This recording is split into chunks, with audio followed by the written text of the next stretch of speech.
Biarlah tuan puan menyesal beli emas harga mahal hari ini berbanding tuan puan menyesal tuan puan tak mulakan tabungan emas ketika harga emas dah cecah RM500, RM600 ataupun RM1,000 nanti. Hari ini mungkin tuan puan fikir tuan puan dah terlambat untuk mulakan tabungan emas. Tapi tuan puan lebih beruntung berbanding mereka yang tak ada hidayah pun untuk mulakan tabungan emas. Kita dah nampak dah tuan puan sejarah kenaikan harga emas. Pada tahun 2000, 1 gram emas cuma dalam sekitar RM30 hingga RM35 saja. Tapi hari ini tuan puan selepas 25 tahun, 1 gram emas telah jejak hampir RM500. Jadi kita nak tunggu apa lagi? Adakah kita nak tunggu harga emas naik kepada RM1,000 baru kita nak mulakan? Waktu itu kita dah dapat gram emas yang kurang berbanding hari ini. Walau berapa pun gaji kita tuan puan, kita perlu ada simpanan tuan puan.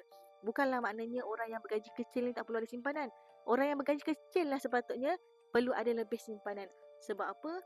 Bila berlaku kesesakan nanti, kita tak perlu berhutang, kita tak perlu meminjam dari sesiapa. Jadi tuan puan, kalau tuan puan antara golongan yang belum mulakan tabungan emas, yang nak bina simpanan dengan tabungan emas, boleh hubungi saya, kita mulakan hari ini.